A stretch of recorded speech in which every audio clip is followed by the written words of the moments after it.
안녕하세요. 닥톡 네이버 지식인 상담한 의사 박천생입니다. 조현병 치료로 환청이나 망상 같은 조현병 증상은 많이 좋아진 상태인데 우울증 증상이 나타나서 어떻게 해야 할지 문하신 것으로 사료되는데요. 실제로 조현병 증상이 호전된 이후에 우울증 증상이 따로 나타나는 경우가 적지 않으며 그것이 곧바로 조현병 재발로 이어지는 것은 아닙니다. 조현병의 재발은 보통 환청이나 망상이 다시 나타나거나 의심이 심해지고 사고가 혼란스러워지는 양상으로 시작되는 경우가 많습니다. 그런데 문의 내용을 살펴보면 그보다는 의욕 저하, 무기력증, 자존감 저하, 사회적 위축 같은 우울증 증상에 더 가까워 보입니다. 조현병은 단순히 정신 증상만의 문제가 아니라 뇌 신경 전달 물질의 불균형과 깊이 관련되어 있습니다. 그 결과 오랜 치료 과정에서 심리적 위축감이 남을 수 있고 나는 정신이 아픈 사람이다라는 낙인감에 스스로를 힘들게 하기도 합니다. 또한 사회 복귀에 대한 부담, 미래에 대한 불안이 쌓이면서 2차적으로 우울증이 나타나는 경우도 많습니다. 여기서 중요한 것은 지금 상태를 그냥 두어도 되는지에 대한 판단입니다.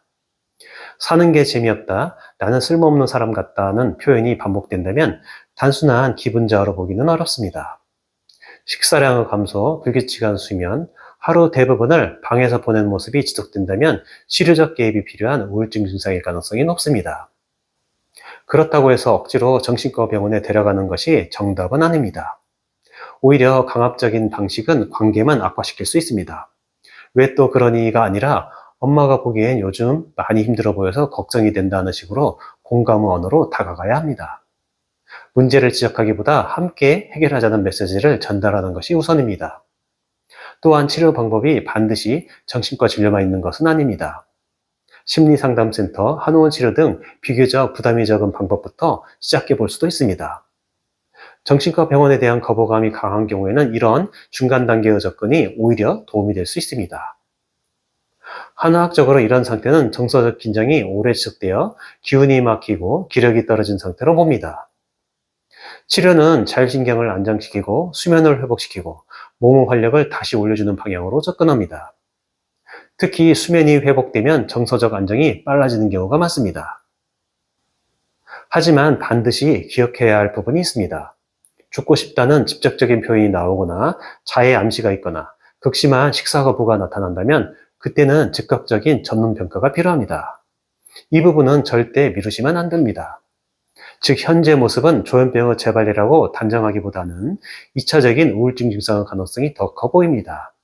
그렇지만 방치해서는 안 되는 단계일 수 있습니다. 지금과 같은 조기에 치료를 시작하면 충분히 회복을 기대할 수 있습니다. 무엇보다 중요한 것은 혼자가 아니다라고 느끼게 해주는 것입니다. 부모의 차분한 지지와 공감이 가장 큰 치료 시작입니다. 이러한 점 참고하셔서 혼자 고민하지 마시고 자녀의 거부감이 적은 치료부터 전문가의 도움을 받아보시기 권해드립니다. 다소나마 도움이 되시길 바랍니다. 감사합니다.